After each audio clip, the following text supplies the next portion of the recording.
Hey, welcome to Principals on the Come Up, where we transform schools into hallelujah success stories. Today, we're going to be talking about 3 ways to give your school improvement plan life. That's right. That school improvement plan that's somewhere stuck in the corner, in a black binder on one of those rotating things where you just store stuff in the corner. That's what we're going to be talking about today. If you are a principal, an assistant principal, a newly assigned principal, then this is for you. If you are a counselor, this is for you. If you don't know where your school improvement plan is, this is for you. This is for you. But before we get started, let's just see who we have with us today. So when I call out your position, I just want you in the chat box. I just want you to put me. If you are a newly assigned principal, in that chat box, put me. If you are an assistant principal or a new assistant principal, put me. If you are a counselor, put me. If you are an instructional coach, put me. If you're a teacher, put me. If you are a substitute teacher, because we have some great substitute teachers who are here just learning so much. If you are a substitute teacher, put me in the chat box. Or if you are a community stakeholder, that means simply that I just love learning information about what's going on at the schools. I was here to support Principals on the Come Up from the very beginning, and I'm still here. Put me in that chat box. So what we're going to be talking about is something that's called a school improvement plan. And the reason we're going to talk about that is because that's just something that people just don't talk about. School improvement plans they're just not sexy. They're not sexy. When people have issues with discipline and there's a training for discipline, everybody checks off discipline. Oh, I'm so sick and tired of these children. Discipline. But when they have training for the school improvement plan, oh man, I'm not going to that. School improvement, I'm not going to that. Unless you are a school that has been designated as low performing and you have to go, whether you want to or not. Been there, done that. Let me tell you a little story. When I was a newly assigned principal to my low performing campus, one of the lowest performing campuses in the state and the lowest performing campus in my district, I had so many things I had to do. I had to be concerned about not enough teachers. I had to be concerned about having that student orientation. And they just told me about the orientation, like a week in advance, have an orientation. Then I have to worry about uniforms. I have to worry about master schedule. I have to worry about, where the kids going to come in the morning, how we're going to dismiss them in the afternoon. I'm having to worry about, I don't have a counselor who can make this adjustment on the plan. We have parents wanting to know their children's schedule. And then here they come. I get a memo a week after school starts, and they're saying, we need your campus improvement plan in 2 weeks so that it can be submitted to the board for approval. What? A campus improvement plan? So what I run to my secretary and I say, Felicia, where's the campus improvement plan? Oh, I don't know. We'll go. I think it's over there on that rounder. Look in one of those black binders. Just read the tab on the end.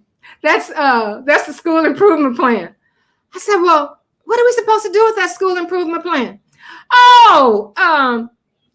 Miss Carter. Miss Carter does that every year. Don't even worry about that. You know, she'll take some time out of her technology class and she'll get all of the scores, the most recent scores from the test, and she'll plug that in, and honey, she'll get that thing taken care of, and we can just go on about our business.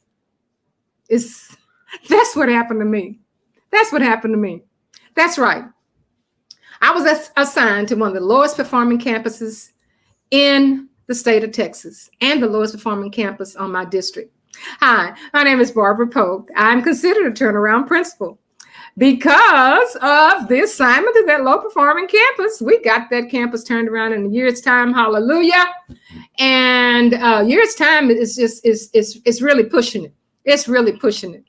I was assigned by the Texas Education Agency after years of success as a turnaround principal to go into low performing campuses in the state of Texas to help those principals who were just like me, who were struggling just like me, to help them get out of low performing. I was also accepted into the Harvard Graduate School of Education, where we were studying our students and teachers through our Urban School Institute. And we were able to take all that information and make our school, hallelujah, success story. So I have a few questions. I have a few questions for you. Those of you who are a part of a school and you have been part of that little private team that's been working on that school improvement plan. So, principals, I'm talking to principals now, and anybody else who listens, but specifically to the principals. Do you include your teachers when you're developing your campus improvement plan? I know the answer to the question. I know, because I've been there. I know what the answer is. And if you are one who, has the wherewithal, or you were around a principal who knew how to follow the plan, then hallelujah for you.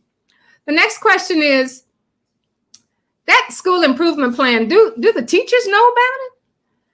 And if they do know about it, do they think that the things that you have outlined in that student improvement plan, that they can really get that done in 3 years? Do the teachers really know?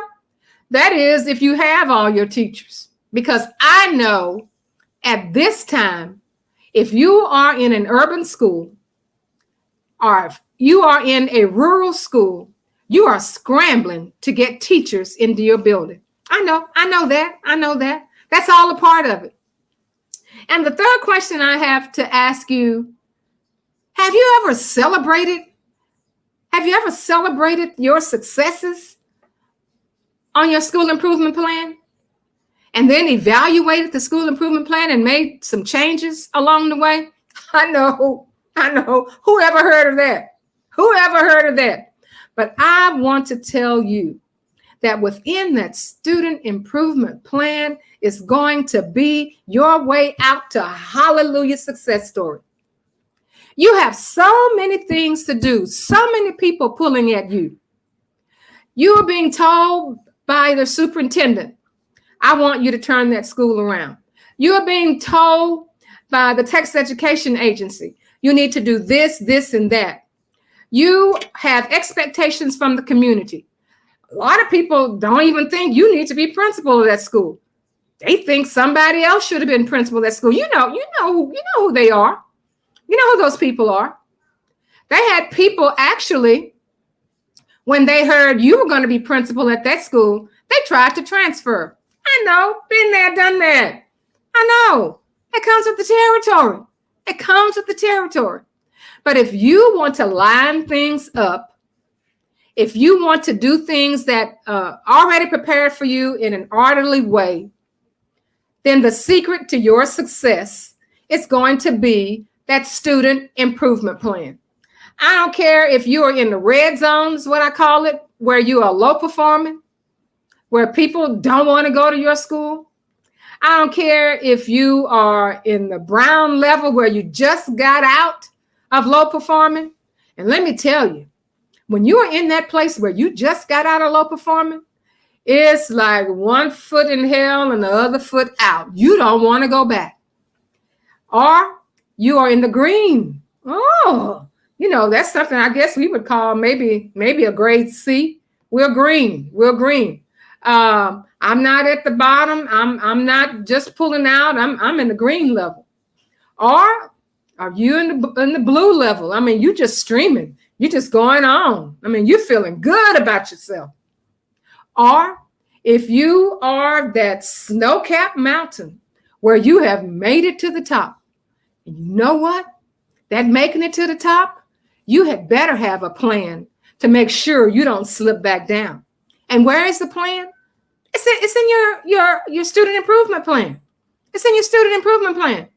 And the secret about being active with that student improvement plan is to tell the truth. It's to tell the truth.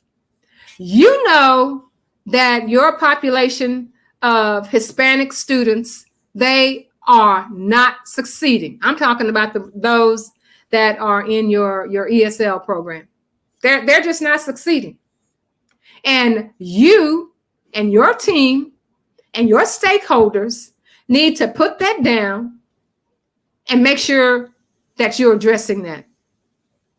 You know that your African Americans are the ones that are constantly being sent to the assistant principal's office for discipline. What are you going to do about that? You write it down in your campus improvement plan. Come up with some plans and not just write it down, follow it up. You know that your attendance rate is low. All you have to do is pull the data. You can see who's late. You can see who's not coming. Pull that up to see. So you don't have to be running from place to place, trying to put out fires here and put out fires there. Your student improvement plan has that all lined out. And they also are going to ask you to put somebody down that's responsible for making those changes. Yeah, that's right. That's right. So, when I go into schools, into campuses, I usually meet with the superintendent first. And the superintendent tells me what some of his concerns are, or some of her concerns are about the school that I'm about to visit. And they say things like, they probably don't even know what a school improvement plan is. They probably have it stuck somewhere. And guess what, y'all? They have some buildings I go into, they don't even have a student improvement plan. That's right. So you say, well, how could that happen? Honey, I don't know. I don't know how that happens. But they have some who don't even have a student improvement plan. So let's get on with some steps for you to consider when you are doing your student improvement plan. The first thing is that, principal, you have to have a vision. Now, you are new to that school, or this is your second year, or you've just been reassigned to that school. And a lot of the schools that you get assigned to, a lot of those schools that are not your top-notch schools, it comes with a lot of baggage. Comes with a lot of personnel baggage. Comes with a lot of parent baggage. Comes with a lot of student baggage, community baggage. And you know exactly what I'm talking about.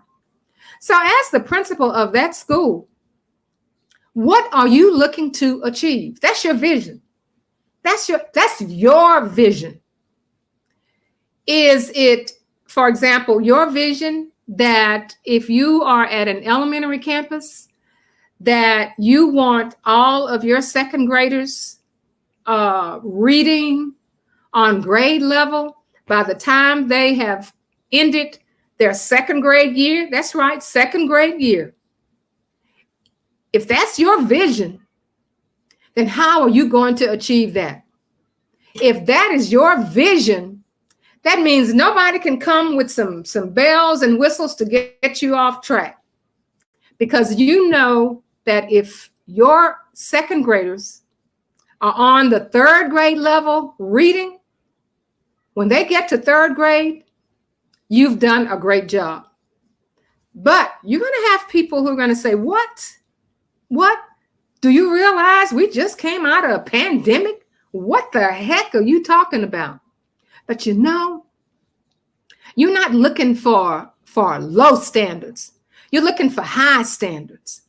And we're not sometimes that first year, we're just looking for some improvement. We're looking down the road. We're looking at 2 years, 3 years max. 3 years max. But if you are low performing, we want you out of low performing. And of course, if you are in a state where things are changing, where the testing is changing, whether there's different requirements trying to catch up with that learning loss, having all of these interventions, let me give you a word to the wise. Don't dumb down your children. Don't dumb down. Lift them up. If you're doing your intervention for your third graders, you intervene them on the things that you know that they need going to fourth grade. Well, you say, what? What? That's right. If you have standards that you follow, your state standards, those standards are basically, they're vertically aligned. So it's going to be a little bit of this and a little bit of that in the next year, but all you're going to do is just add something to it. You're just going to extend it. Focus on that. Ask your expert teachers on your campus. They know what it is that the third grader needs. They know what the fourth graders need in order to get ready for that fifth grade. As a matter of fact, that should have been going on in summer school. It should not have been given worksheets, second grade worksheets, and you're going to third grade. That's what you need to be thinking about. That's your vision. That's your vision, principal. And only you have your vision. You know what you want that school to be. You know what that school needs. You know what the community wants from that school.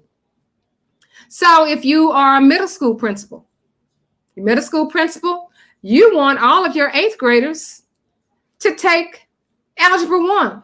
You say, what? Yeah, what's wrong with that? What's wrong with that?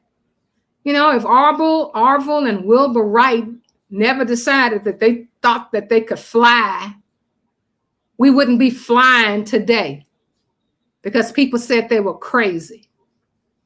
And if you are going to get any success in your campus, they're going to say, she crazy. She losing her mind. She know what kind of children we're talking about. She know what kind of parents we're talking about. Yeah, that's right. Set the standards high. Set them high. Set them high. And then once you reach part of that standard, so I'm getting closer. We're getting closer. We're going to start to celebrate. We're getting closer. The second thing that you need to do when you are developing your school improvement plan is to have your needs assessment. And let me just tell you, when you're a new principal and central administration says, well, in order to do your student improvement plan, you need to do your needs assessment. And the things that are involved in your needs assessment is your achievement data, your test scores, your walkthrough information, your evaluations, and surveys, and surveys, your student surveys and parent surveys. Guess what?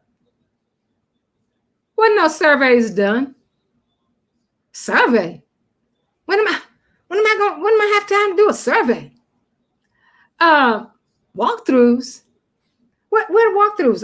Oh, they're in the assistant principal's office.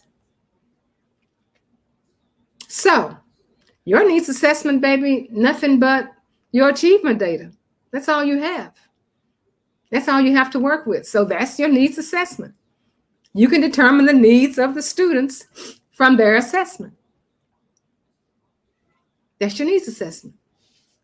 And then what you have to do is include those brutal facts. The facts about discipline. You can pull that. You can pull that data. You can pull your attendance data. You can pull that.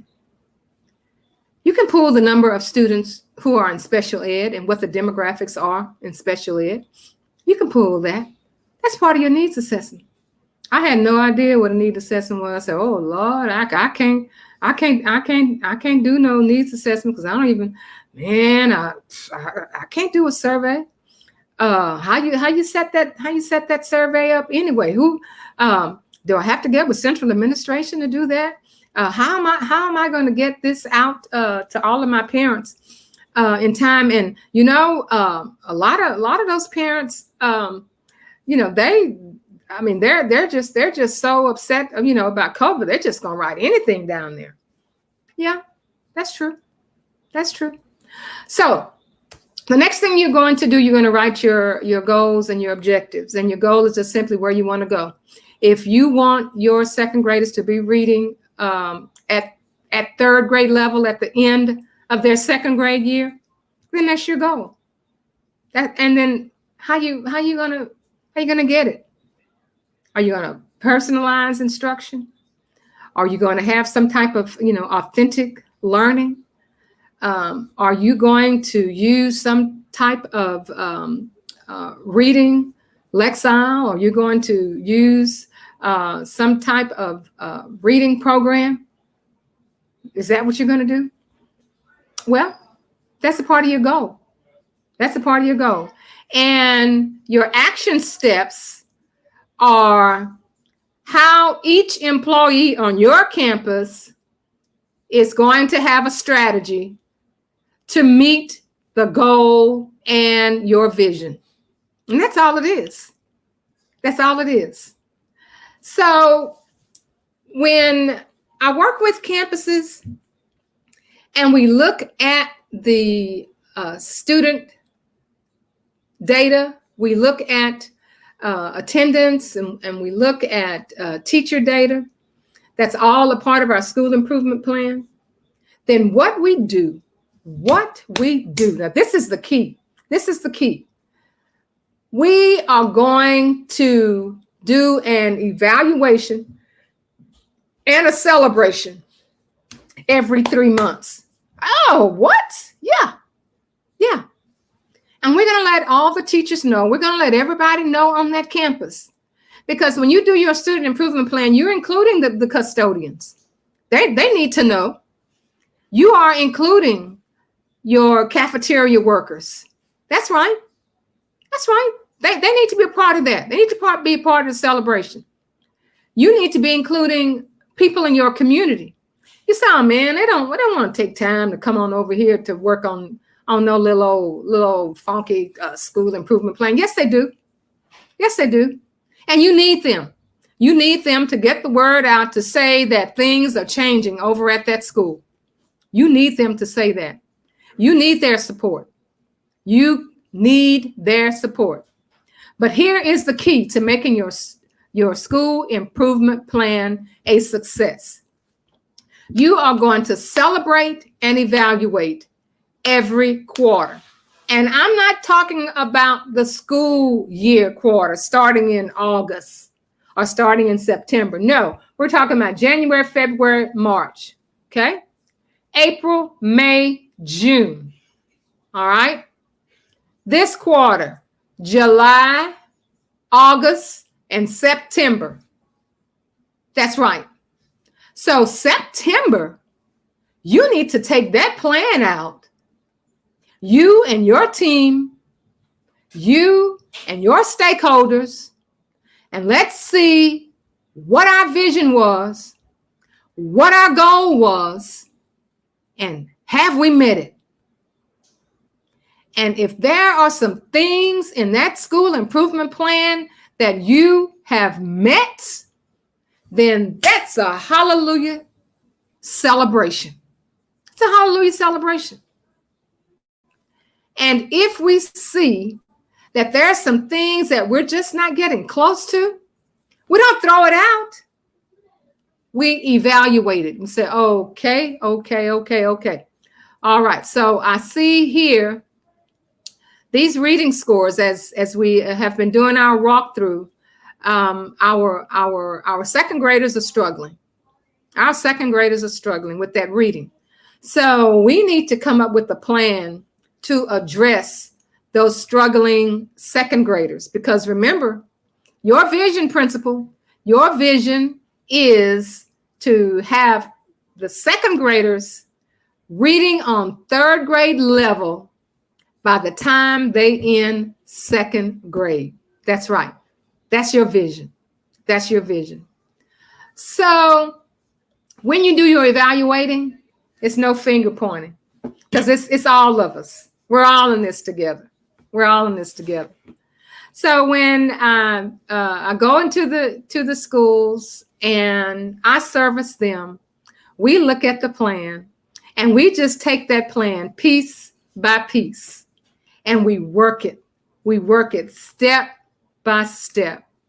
And then every quarter, we're going to celebrate and evaluate. We're going to celebrate and evaluate. And at the end of that school year, we have everybody on board because we all know where we're going. We're all going in the same direction. From the principal to the evening custodian, we're all going in the same direction. From the principal to the people who work in the cafeteria.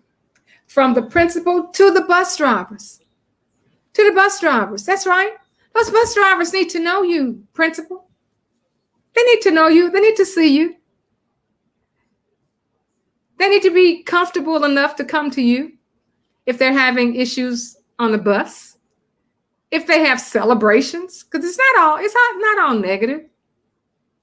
So at the end of that school year, when you have your celebration, you are going to be celebrating some hallelujah success stories. And what does that do? That keeps teachers on your campus. That's what that does. What does that do? The word spreads in the community that something's good going on over there. What does that do? Your superintendent and your board of trustees, they're very pleased about making the selection for you being the principal of that school. What else does that do? The children are happy because they see that they are your focus. They see that they are learning, they're feeling good. That's all about having ways to give your school improvement plan life, because we know most school improvement plans are what? Dead.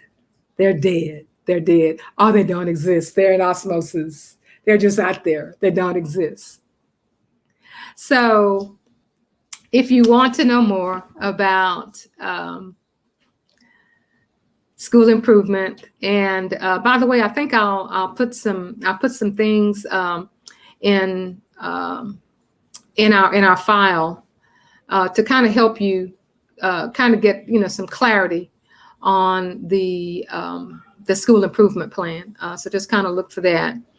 And if you are a new principal, then go to my website, barbaraypoke.com, and you'll see an article I wrote about being a new principal. So, you are now the principal of a low performing campus. What can you expect? So some of you, just have so much that you have to do. And you're just trying to attack things as they're popping up. But look at that school improvement plan, and we know that school improvement plan will guide you. I'm here to serve you. I'm here to help you. We have a plan. It's called a side-by-side plan, and that's a plan that we have developed to help our schools where they do become hallelujah success stories. So As we close, we are Principles on the Come Up, where we celebrate our hallelujah success stories. We'll see you next time. Bye.